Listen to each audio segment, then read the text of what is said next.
الحمد لله رب العالمين، والصلاة والسلام على سيدنا محمد سيد الأولين والآخرين وعلى آله وأصحابه أجمعين. أما بعد، فأعوذ بالله من الشيطان الرجيم. بسم الله الرحمن الرحيم. وقال نسوة في المدينة امرأة العزيز تراود فتاها عن نفسه قد شغفها حبا إنا لنراها في ضلال مبين.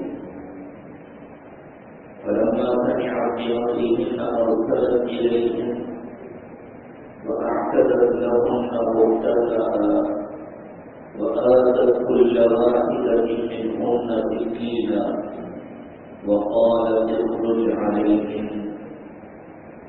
فلما رأينه أكبرنه وقطعن أيديهن وقلن حاش لله ما هذا بشرا إن هذا إلا ملك كريم. قالت فذلكن الذي لمستنني فيه ولقد راودته عن نفسه فاستعصم ولئن لم يفعل ما آمره ليسجنن وليكون من الصاغرين. سبحان ربك رب العزة عما يصفون وسلام على المرسلين والحمد لله رب العالمين. اللهم صل على سيدنا محمد وعلى آل سيدنا محمد وبارك وسلم.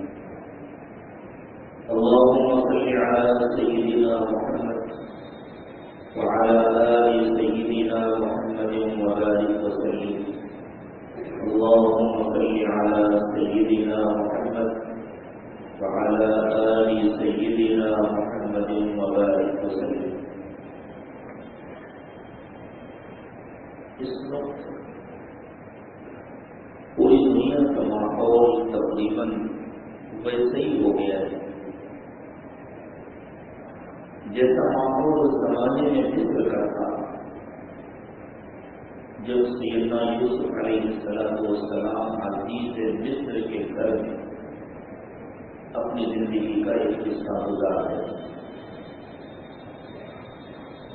فطری طور پر اللہ تعالیٰ نے عورت کو شرم و حیا کے زیور سے نوازا ہے،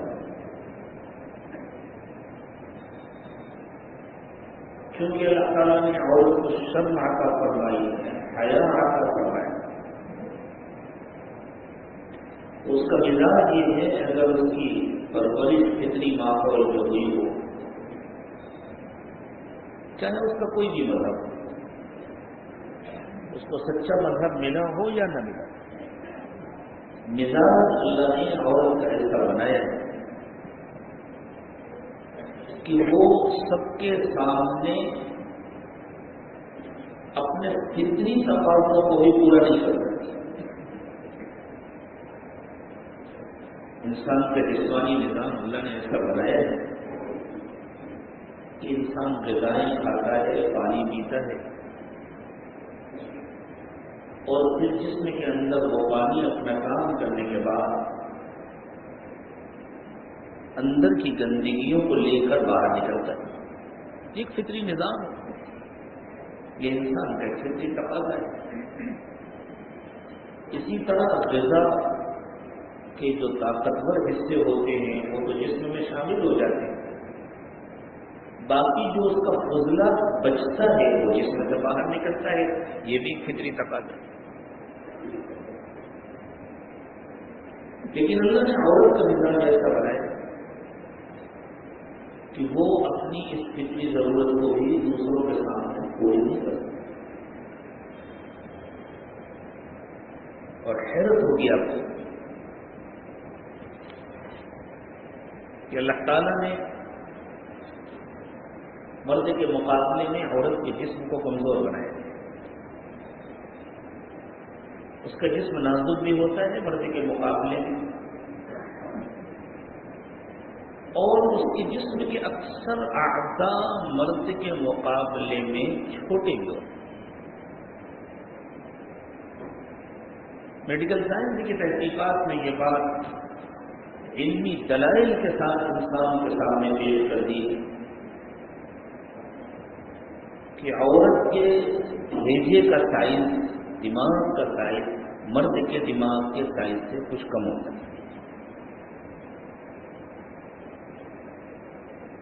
ہاں، یہ کسی کی تحقیر اور توہین کے لیے یہ باتیں نہیں کی جاتی۔ اللہ تعالیٰ نے الگ الگ نظام بنائے ہیں، جس کو جس کام کے لیے اللہ نے بنایا ہے اس کو اس کام کے لائق بنائے۔ ہم اپنے جسم میں دیکھ لیں نا، ہمارے جسم کے سارے اعضاء برابر نہیں ہوتے،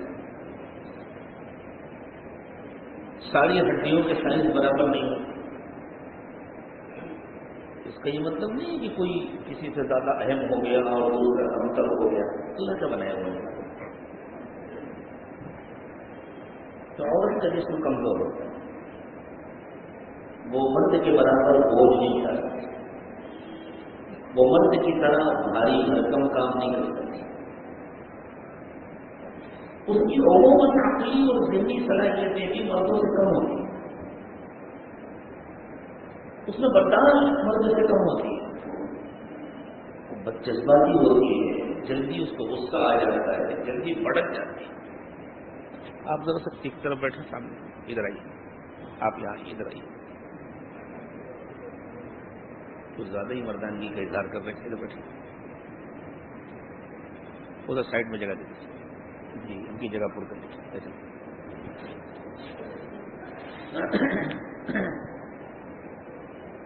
لیکن اس سب کے ساتھ ساتھ ہمارے جسم کے اندر ایک تھیلی ہوتی ہے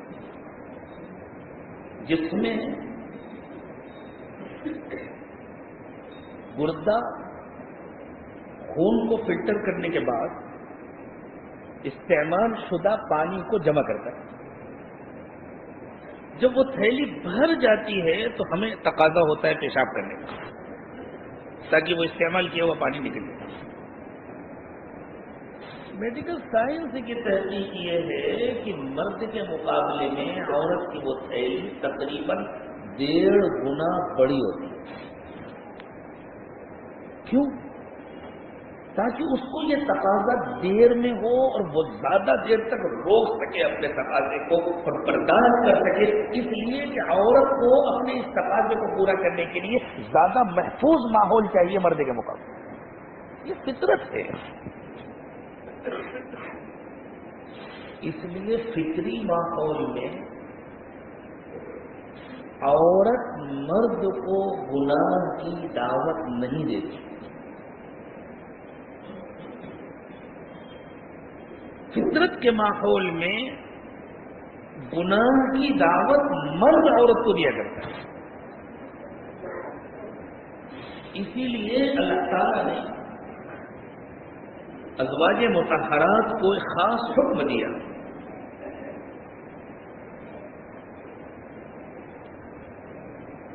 پردے کا جب حکم دیا اور یوں کہا کہ آپ لوگوں کو اپنے گھروں میں رہنا چاہیے، اور اگر گھر میں کوئی مرد آ کر آواز دے، کچھ گفتگو کرے باہر سے آ کر، اور گھر کے اندر کوئی مرد نہیں ہے اس کو جواب دینے کے لیے، اور عورت کو جواب دینا پڑے، تو فرمایا وَقُلْنَا قَوْلًا مَعْرُوفًا، بس جتنی قرآن شریف ہے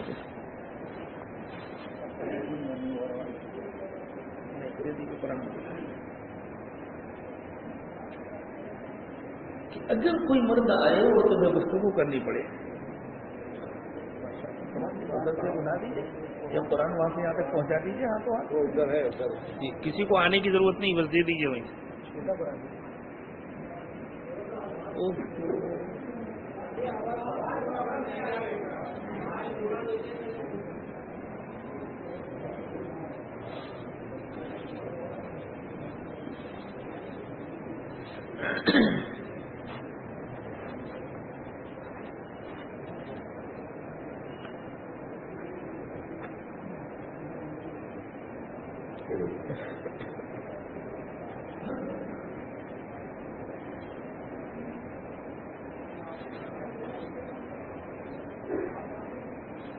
ارشاد فرمایا اللہ تعالیٰ نے یا نساء النبی لستن کأحد من النساء.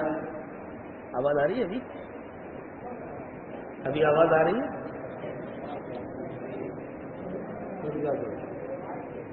اوپر کا مائک تو چالو نہیں، باہر کا مائک بند کر دیجیے، اندر کا چلائیے تو آواز صحیح ہوگی.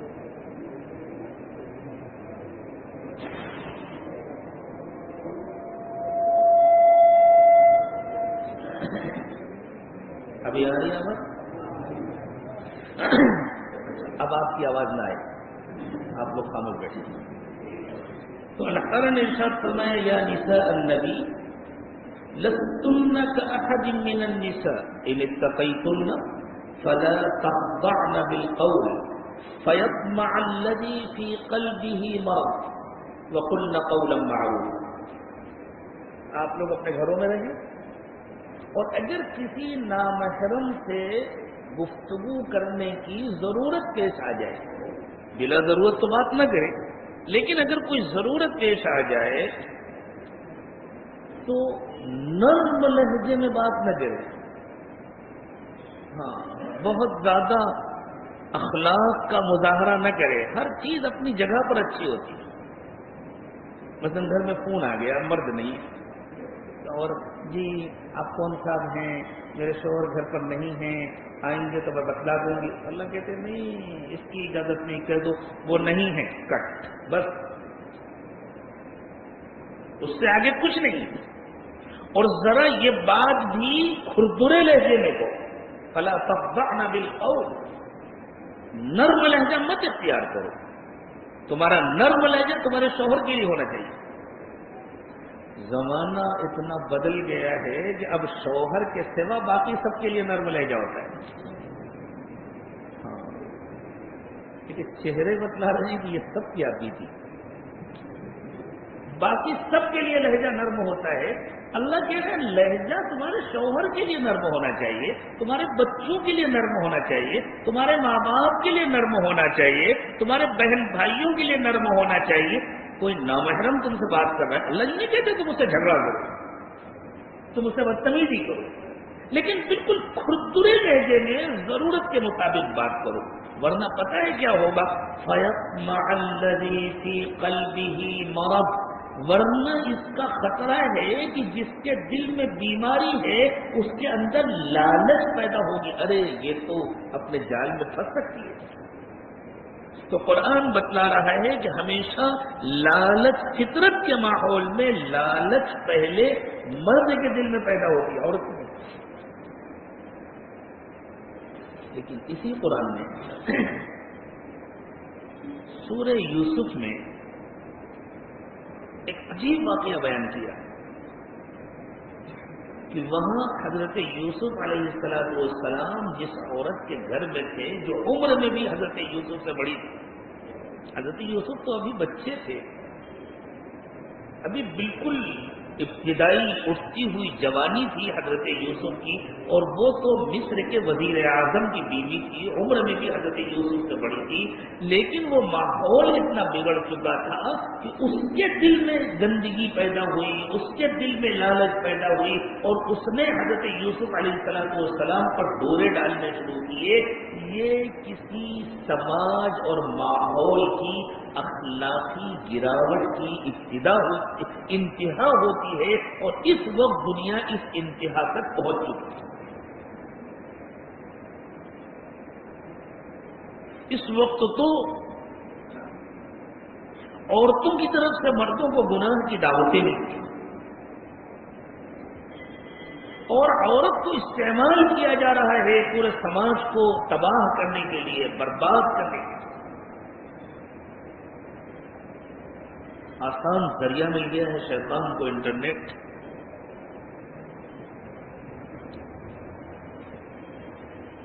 سماج کی اس گراوٹ کی مکمل تصویر اللہ تعالیٰ نے بیان فرمائی ہے سورہ یوسف کی ان آیات میں، جن کی آج ہمارے قاری صاحب نے، قاری مصدق صاحب نے تلاوت کی۔ ہر طرف سے ایسا گھیرا جا رہا ہے ہر انسان، اس لیے کہ مزاج اللہ نے ایسا بنایا، مرد کے اندر تو ویسے بھی جلدی جذبات بھڑکتے ہیں اور اس کے دل میں جلدی برائی پیدا ہوتی ہے، اور یہاں تو جب اللہ تعالیٰ فرما رہے ہیں کہ تمہارے لہجے میں نرمی نہ آنے پائے، ورنہ جس کے اندر بیماری ہے اس کے دل میں لالچ پیدا ہو جائے گی۔ یہ بیماری کون سی ہے؟ یہ ایمان کی کمزوری کی بیماری ہے، یہ نفاق کی بیماری ہے۔ اسی لیے بزرگوں نے فرمایا اپنا جائزہ لینا چاہتے ہو کہ تم مومن ہو یا نہیں، تو اپنے حج نہ گنا کرو، اپنے عمرے مت گنا کرو، اپنی خدمات مت گنا کرو،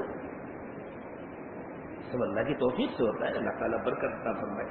اپنا جائزہ لیا کرو، نامحرم کو دیکھنے کا دل تو نہیں چاہتا، نامحرم سے بات کرنے کا دل تو نہیں چاہتا،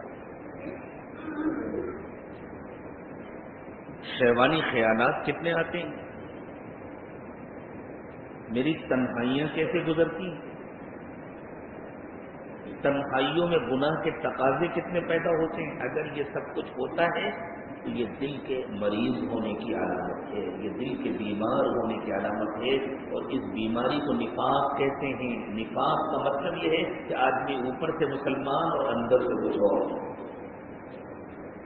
منافقین کے بارے میں اللہ تعالیٰ نے ارشاد فرمایا فی قلوبہم مرض فزادہم اللہ مرضا، ان کے دلوں میں ایک بیماری ہے، اللہ نے اس بیماری کو اور بڑھا دیا۔ یہاں فرمایا فَيَطْمَعَ الَّذِي فِي قَلْبِهِ مَرَضٌ، جس کے دل میں بیماری ہوگی اس کے اندر لالچ پیدا ہوگی۔ یہاں تو عورتوں کے ذریعے سے پوری دنیا میں بیماری پیدا کرنے کی کوشش کی جاتی ہے کہ نہ ہو تو پیدا ہو جائے۔ ایسا مذاق بنایا گیا ہے، ایسا کھلواڑ بنایا گیا ہے صرف نازک کا، ایک چھوٹی سی صابن کی ٹکیا نہیں بک سکتی عورت کی برہنہ تصویر کے بغیر، ایک ماچس نہیں بک سکتی عورت کی برہنہ تصویر کے بغیر۔ جسم کے جس حصے کو کھولنے سے اللہ تعالیٰ نے منع کیا ہے وہ اگر کھلا ہوا ہے تو وہ برہنہ ہے۔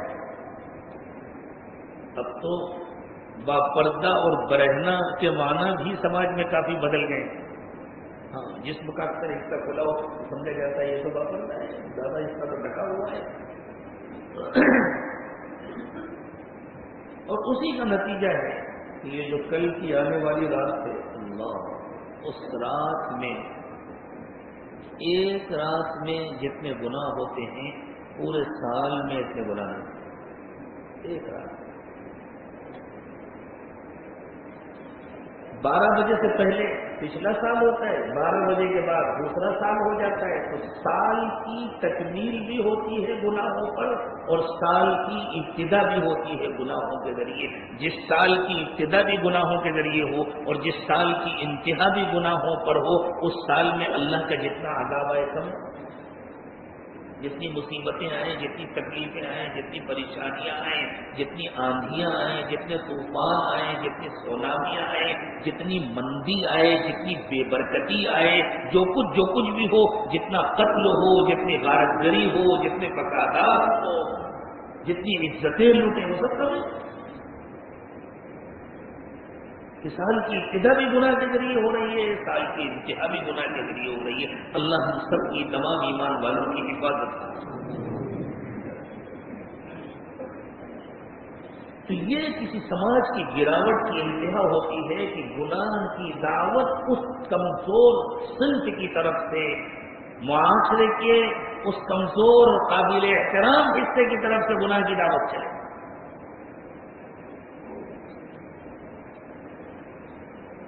زلیخا نام تھا اس عورت کا، روایات سے معلوم ہوتا ہے، قرآن پاک نے تو نام نہیں لیا، قرآن نے اس کو صرف امرأۃ العزیز کہا ہے۔ اس نے حضرت یوسف علیہ السلام پر ڈورے ڈالنے شروع، حتیٰ کہ کمرہ بند کر کے حضرت یوسف علیہ السلام کو گناہ کی کھلی دعوت۔ سیدنا یوسف علیہ السلام اس کے گھر میں تھے، بالکل بے سہارا اور بے آسرا تھے، وطن سے بہت دور تھے، بکے ہوئے تھے، اپنی مرضی سے کہیں جا بھی نہیں سکتے۔ اس گھر میں ان کو عزت کی زندگی ملی تھی، عزت کا ٹھکانہ ملا تھا، اور زندگی شہزادوں کی طرح گزار رہے تھے۔ اس کا خطرہ تھا کہ اگر اس کا کہنا نہیں مانیں گے، یہ گھر سے نکال دے گی تو پورے ملک میں کہیں سہارا نہیں ملے گا، اس لیے کہ وہ گھر ملک کے وزیر اعظم کا گھر، اس کا شوہر مصر کا بادشاہ نہیں تھا۔ یہ بات ذہن میں رکھنا چاہیے قرآن کے طالب علموں کو۔ قرآن پاک نے مصر کے اس زمانے کے حکمرانوں کے لیے دو لفظ الگ الگ استعمال کیے ہیں، ایک العزیز اور ایک الملک۔ بعد میں جب حضرت یوسف علیہ السلام کو جیل سے بلایا تو ملک نے بلایا تھا، وقال الملک ائتونی بہ، ملک الگ ہے، العزیز الگ ہے۔ ملک بادشاہ تھا، العزیز اس کا وزیر اعظم تھا۔ حضرت یوسف علیہ السلام کو مصر کے وزیر اعظم نے خریدا تھا۔ زلیخا بادشاہ کی بیوی نہیں تھی، زلیخا وزیر اعظم کی بیوی تھی۔ تو وزیر اعظم کے گھر میں تھے، وزیر اعظم تو بڑا اختیار ہوتا ہے، لیکن سیدنا یوسف علیہ السلام نے ایک مثالی کردار پیش کیا، جو ہوگا دیکھا جائے گا، میں اللہ کی نافرمانی نہیں کروں۔ سوچنے والی بات ہے، حضرت یوسف علیہ السلام کے ساتھ حالات کی بھی مجبوری تھی اور عمر کا بھی تقاضا، اٹھتی ہوئی جوانی تھی اور ابھی نکاح نہیں ہوا تھا، عمر کا بھی تقاضا تھا۔ جو سمجھا جاتا ہے نا، بچے گناہ کریں گے پھر توبہ کر لیں گے، شادی وادی ہو جائے گی تو ٹھیک ہو جائیں گے، یہ اچھا خیال نہیں ہے۔ حضرت یوسف علیہ السلام کا کردار ہر نوجوان کے لیے نمونہ ہے۔ اللہ ہر نوجوان کو یوسفی کردار نصیب فرمائے۔ اور اصل میں جو بڑوں کی دعائیں ہوتی ہیں وہ بہت کام آتی ہیں، چونکہ حضرت یوسف علیہ السلام ایک صالح نوجوان تھے اور اپنی مرضی سے تو اپنے باپ کا گھر چھوڑ کے آئے نہیں، بس اللہ کا نظام تھا، مجبوری میں پہنچے تھے۔ تو ان کو والد کی سکھائی ہوئی باتیں یاد تھیں، وہ اللہ کو یاد کرتے تھے، جیسا بھی ان سے ہوتا تھا، جتنا بھی ان کے پاس علم تھا اللہ کو برابر یاد کرتے تھے، اور ان کے والد ان کے لیے مسلسل دعائیں فرماتے تھے اور مسلسل ان کی طرف متوجہ رہتے تھے۔ یہ اللہ والوں کی توجہ بڑی کام کی ہوتی ہے۔ اللہ نے فرمایا کہ جب اس عورت نے کمرہ بند کر کے سیدنا یوسف علیہ السلام کو گناہ کی دعوت دی اور حضرت یوسف نے دیکھا کہ بھاگنے کا بھی کوئی راستہ نہیں ہے اور یہ عورت خود گناہ کی دعوت دے رہی ہے، مجھے عمر کا بھی تقاضا تھا، جوانی کے اپنے تقاضے تھے، تو اللہ تعالیٰ فرماتے ہیں کہ اس کا یقینی خطرہ تھا، ایک جوان انسان ہونے کے ناطے اس کا یقینی خطرہ تھا کہ حضرت یوسف علیہ السلام کے قدم پھسل جائے، لیکن چونکہ اللہ نے دنیا کو دارالاسباب بنایا ہے، اس لیے اللہ نے حضرت یوسف کو بچانے کا انتظام فرمایا اور ایک سبب پیدا فرمایا۔ اللہ تعالیٰ فرماتے ہیں وَلَقَدْ هَمَّتْ بِهِ،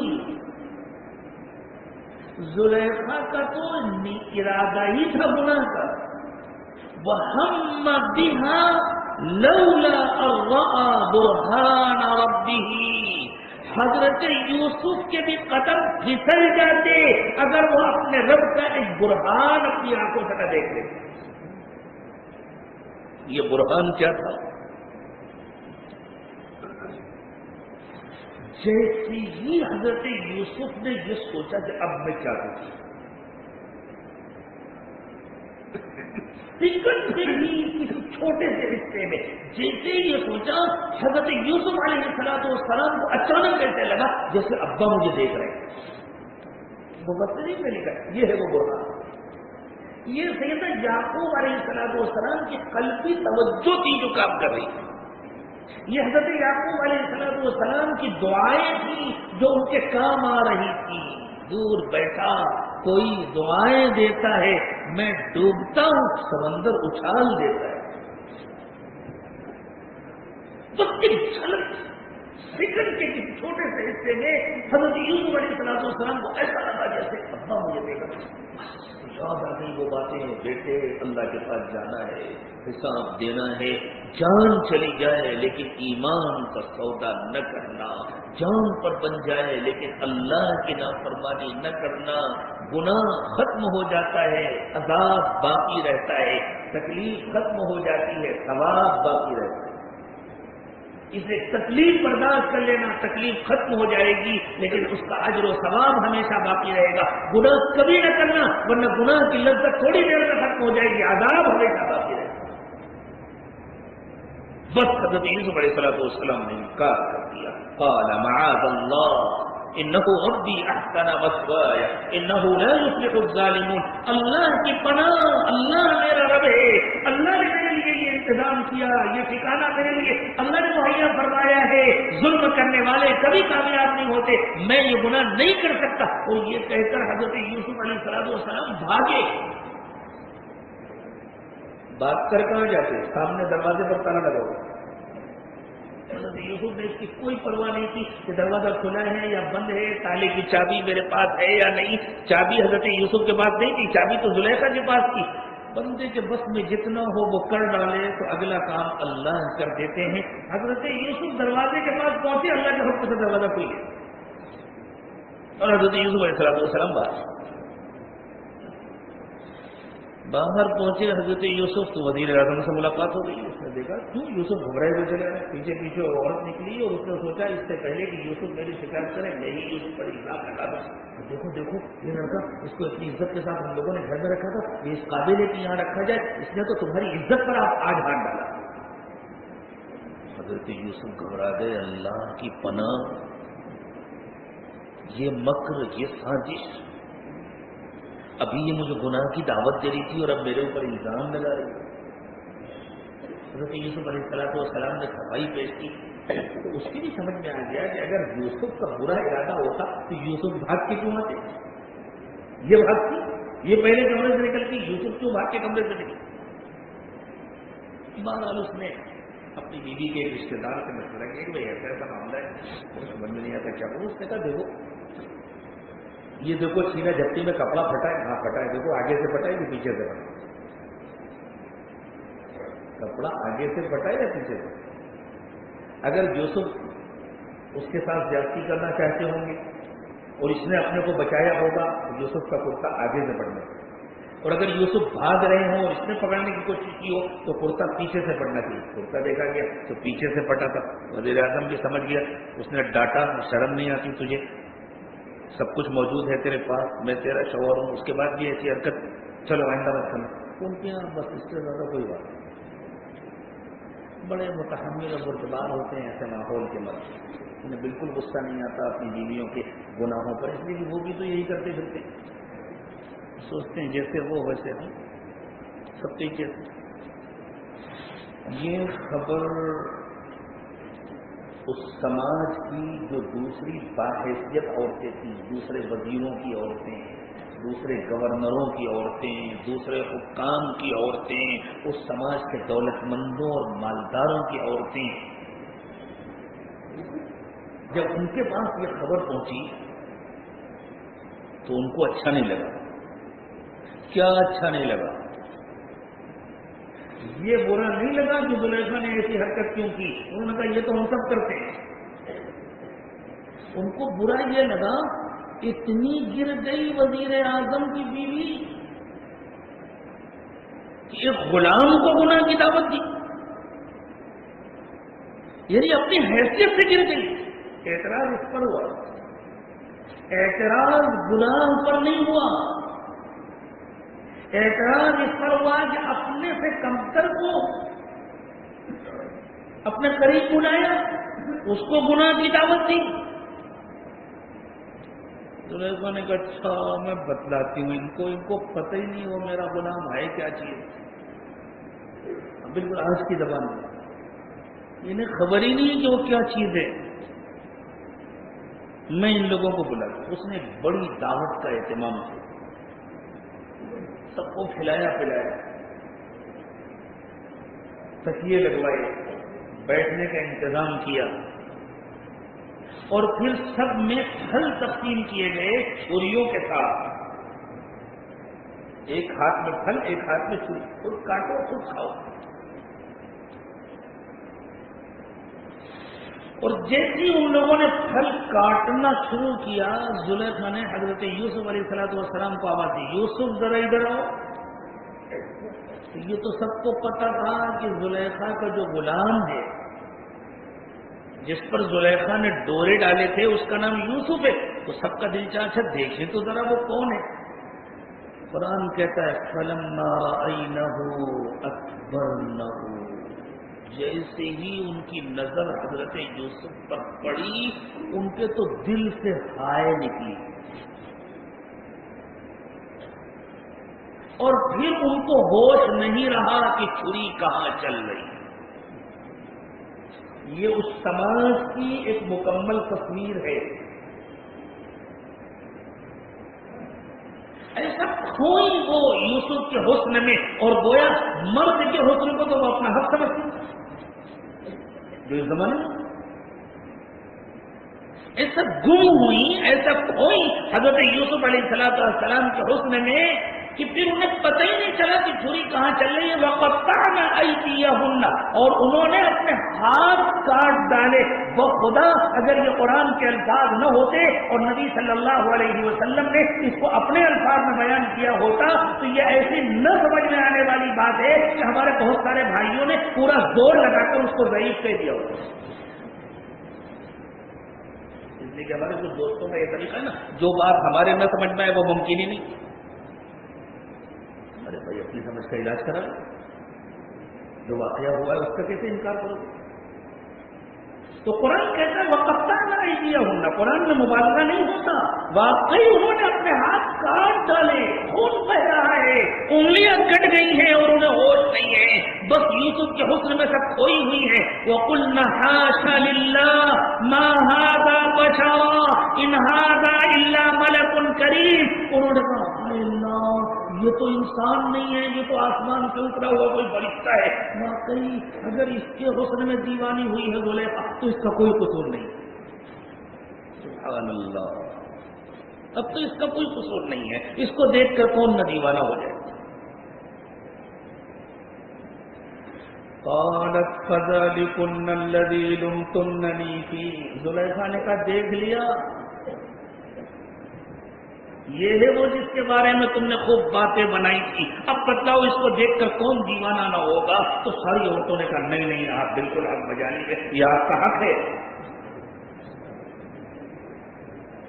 آپ نے کوئی غلط کام نہیں کیا. تو اعتراض گناہ پر نہیں ہوا تھا، پورا سماج گناہوں میں ڈوبا ہوا. اعتراض اس پر ہوا تھا وہ لوگ تو سمجھی تھی کہ کوئی افریقی نسل کا کالا غلام ہوگا، کوئی بدصورت غلام ہوگا تو اسے اور کوئی خوبصورت لڑکا نہیں ملا تھا، کوئی خوبصورت مرد نہیں ملا تھا، ڈورے ڈالنے کے لیے غلام نہیں ملا تھا. اس پر اعتراض نہیں تھا کہ ایک شادی شدہ عورت دوسرے مرد کو گناہ کی اور زنا کی دعوت دے رہی ہے. یہ ہے اس سماج کی تصویر، یہ ہے اس وقت کی صورتحال.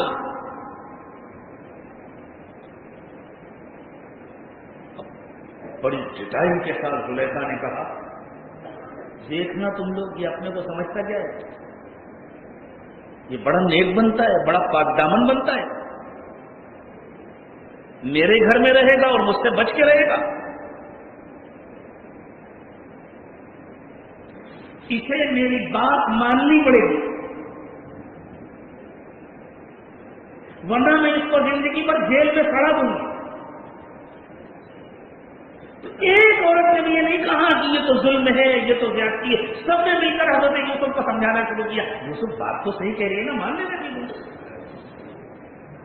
کیا غلط کہہ رہی ہے، مان لینا چاہیے تم کو، ورنہ دیکھو یہ وزیر اعظم کی بیوی ہے، تمہیں اندازہ نہیں ہے یہ کتنی بااختیار ہے، اور اس کا شوہر دنیا پر حکومت کرتا ہو، اس کے اوپر شوہر کی حکومت نہیں چلتی، اس کی حکومت اپنے شوہر پر چلتی ہے، یہ اپنے شوہر پر دباؤ ڈالے گی، وہ مجبور ہوگا تمہیں جیل میں بند کرنے پر، کیوں اپنی جوانی چھڑانا چاہتے ہو، کیوں اپنی زندگی برباد کرنا چاہتے ہو، یوسف اس کا کہنا مان لو۔ یوسف علیہ السلام رونے لگے اور انہوں نے ہاتھ اٹھا کر کہا رب السجن احب الی مما یدعوننی الیہ۔ علماء اور طلبہ اس لفظ پر غور کریں، مما یدعوننی الیہ، اے اللہ یہ سب مل کر مجھے اس گناہ کی دعوت دے رہے ہیں، ایک زلیخا نہیں ہے، وہ اکیلی نہیں بچی، اللہ یہ سب مل کر مجھے اس گناہ کی دعوت دے رہی ہیں، اللہ اس کے مقابلے میں تو مجھے جیل جانا پسند ہے، آپ مجھے جیل میں بھیجو۔ اب کیا ہوا پتہ ہے؟ زلیخا نے اپنے شوہر پر زور ڈالا اس کو بند کرو، اور باقی ساری عورتوں نے اپنے اپنے شوہروں سے جھوٹ بولا، واقعی وہ دیش دوری ہے، واقعی وہ بہت بڑا دہشت گرد ہے، وہ بہت خطرناک لڑکا ہے، وہ اگر محل میں رہا تو پتہ نہیں کون سا طوفان آ جائے گا، کون سی مصیبت آ جائے گی، اور اس طرح ایک ماحول بنا اور وزیر اعظم نے اٹھا کر کے جیل میں۔ ابھی سیدنا یوسف علیہ السلام کی لمبی مدت جیل کے اندر گزری، اللہ کی پناہ، لیکن اللہ تعالیٰ نے دکھایا حضرت یوسف علیہ السلام نے جیل کو برداشت کر لیا لیکن گناہ کرنے کے لیے راضی نہیں ہوئے، تو پتہ ہے کیا ہوا؟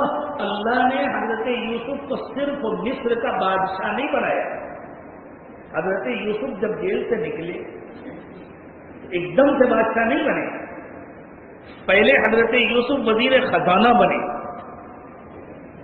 پھر حضرت یوسف وزیر اعظم بنے، العزیز بنے، اور اس کے بعد جب بادشاہ کا انتقال ہوا تو سب نے کہا بھائی ان سے بہتر تو کوئی نہیں ہو سکتا، پھر حضرت یوسف علیہ السلام ملک بنے۔ اس طرح تدریجاً اللہ تعالیٰ نے حضرت یوسف علیہ السلام کو جیل سے نکالا اور مصر کی مطلق حکمرانی نصیب فرمائی، اور جن عورتوں نے مل کر حضرت یوسف علیہ السلام کو گناہ کی دعوت دی تھی، حضرت یوسف کی سفارش کی وجہ سے ان کو کوئی سزا تو نہیں دی گئی، لیکن ان سب کو بادشاہ کے سامنے ذلیل ہونا پڑا۔ اللہ تعالیٰ فرماتے ہیں جب بادشاہ نے خواب دیکھا اور وہ تو پریشان ہو گیا، اس خواب کی تعبیر کیا ہے سمجھ میں نہیں آ رہی، دربار کے جتنے لال بھجکڑ تھے ان سے پوچھا کہ بھائی تم لوگ بتلاؤ اس خواب کی کیا تعبیر ہے، تو اب انہوں نے سوچا اگر ہم کہہ دیں کہ ہمیں تو نہیں معلوم خواب کی کیا تعبیر ہے تو بادشاہ کہے گا مفت کی روٹی توڑنے کے لیے درباری بنے، بوجھ بنے ہو تم قوم کے اوپر، اتنا تمہارا الاؤنس ہے اور اتنا تمہارا تم فلاں حق ہے اور فلاں حق ہے، یہ سب مل رہا ہے اور تم کسی کام کے نہیں ہے۔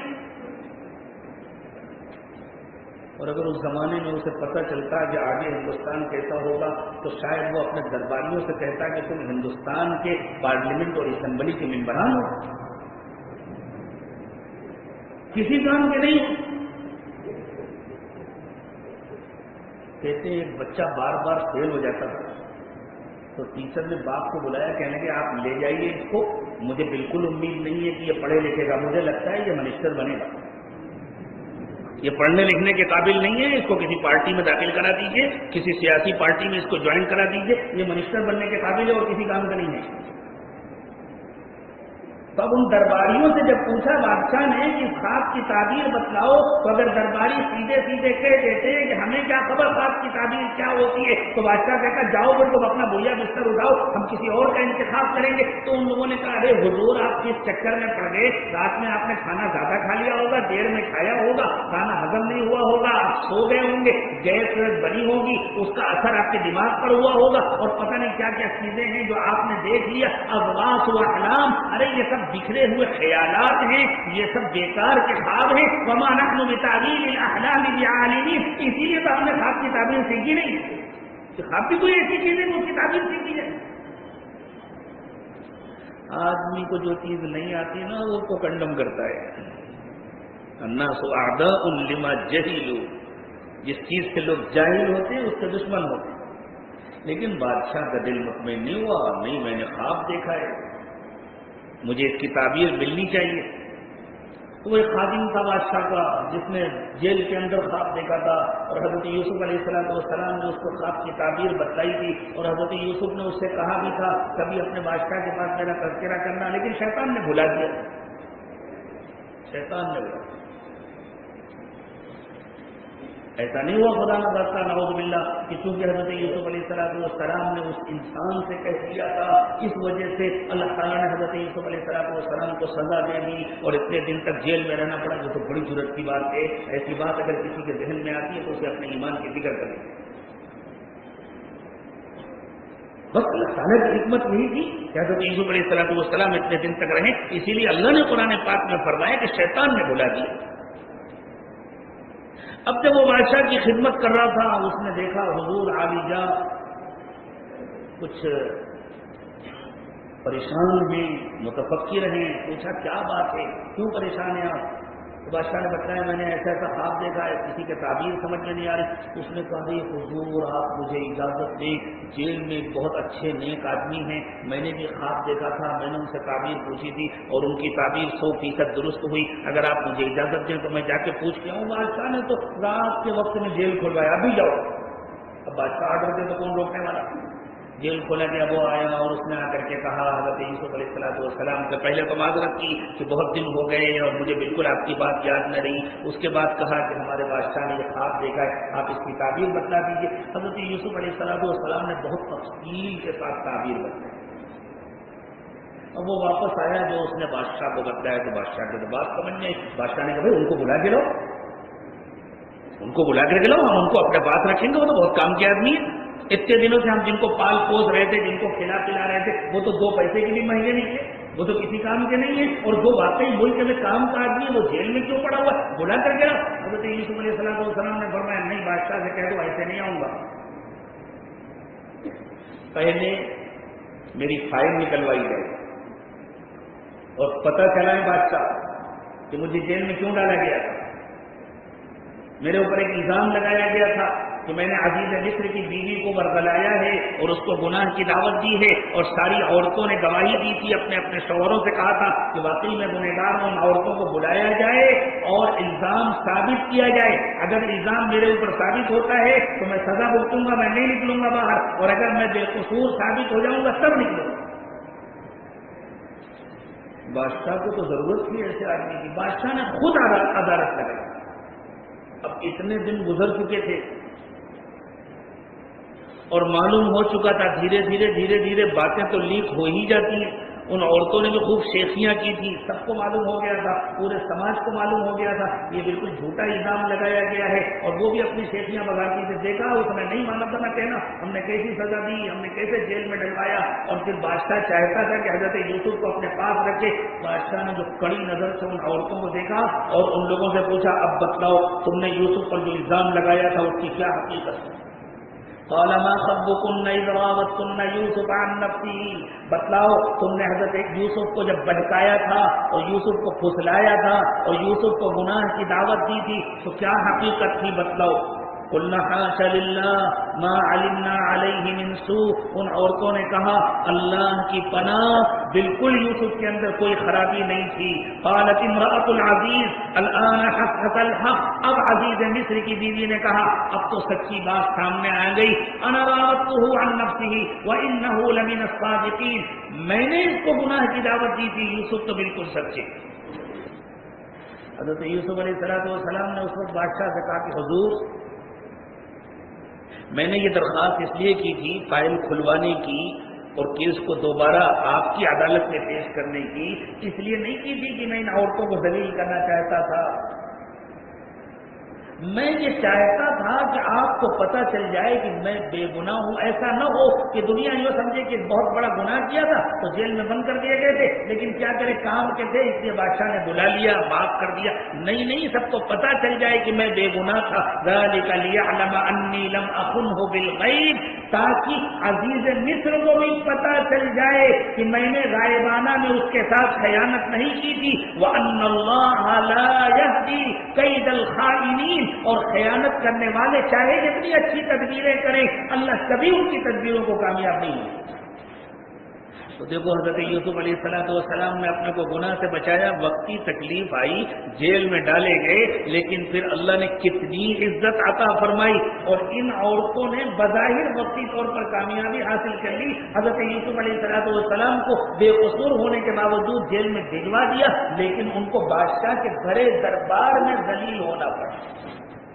اسی طرح اللہ تعالیٰ نے یہ بتلایا کہ سیدنا یوسف علیہ السلام کے بھائیوں نے جب حضرت یوسف علیہ السلام کو باپ کی نگاہوں سے دور کرنے کے لیے کنویں میں ڈالنے کا مشورہ کیا تھا تو ان کے دل میں بھی آیا تھا کہ بھائی یہ تو گناہ ہے، یہ تو غلط ہے، پھر کیا ہوگا. تو شیطان نے ان کو سمجھایا تھا ارے کر لو گناہ، بعد میں توبہ کر لینا، اللہ غفور الرحیم بھی تو ہے.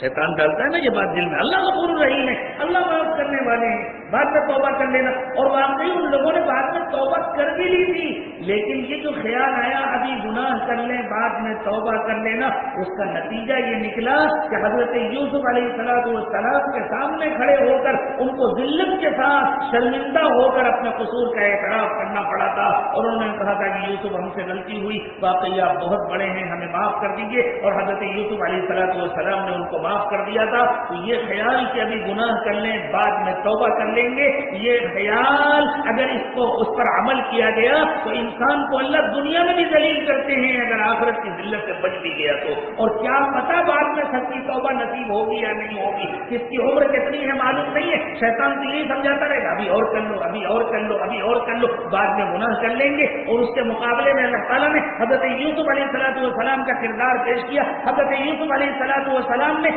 گناہ کی دعوت سامنے آتی فرمایا معاذ اللہ کی پناہ میں یہ گناہ نہیں کر سکتا. تو اللہ تعالیٰ نے حضرت یوسف علیہ السلام کو دنیا میں بھی عزت دی، آخرت میں بھی عزت دی. اللہ تعالیٰ ہمارے تمام نوجوانوں کو یوسفی کردار نصیب فرمائے. آج کے موضوع پر تو انشاءاللہ ہمارے دوست مولانا مجاہد اقبال صاحب تفصیل سے خطاب فرمائیں گے. آپ کا یہ خادم تو بیمار بھی ہے اور تھوڑی دیر کے لیے آپ کے درمیان حاضر ہو گیا تھا، اسی لیے دل چاہا کہ حضرت قاری صاحب نے جن آیات کی تلاوت کی ہے بس انہیں کی روشنی میں چند منٹ تک، اور مولانا کے آنے کا میں انتظار کر رہا تھا، مولانا کی تشریف آوری تک کچھ باتیں آپ کی خدمت میں پیش کی جائیں. اللہ تعالیٰ تمام گناہوں سے ہماری حفاظت فرمائیں. دوستوں، نوجوانوں، آج کی صورتحال یہ ہے مصر میں حضرت یوسف کو گناہ کی دعوت دینے والی ایک زلیخا تھی. آج ہمارے ہر نوجوان کو ہر گلی ہر موڑ پر سینکڑوں زلیخائیں ہیں جو گناہ کی دعوت دے رہی ہیں. ہمارے ایمان کا امتحان ہے، اللہ اس امتحان میں ہمیں کامیابی عطا فرمائے اور اللہ ہمارے ہر نوجوان کو یوسفی کردار نصیب فرمائے. اس ملک کا ایمان والا نوجوان یوسفی کردار اپنا لے انشاءاللہ. جس طرح اللہ تعالیٰ نے مصر کی باغ دور حضرت یوسف کے ہاتھ میں دی تھی، اس ملک کی باغ دور بھی اللہ ایسے باکردار ایمان والوں کو نصیب فرمائیں گے. وآخر دعوانا ان الحمدللہ رب العالمین.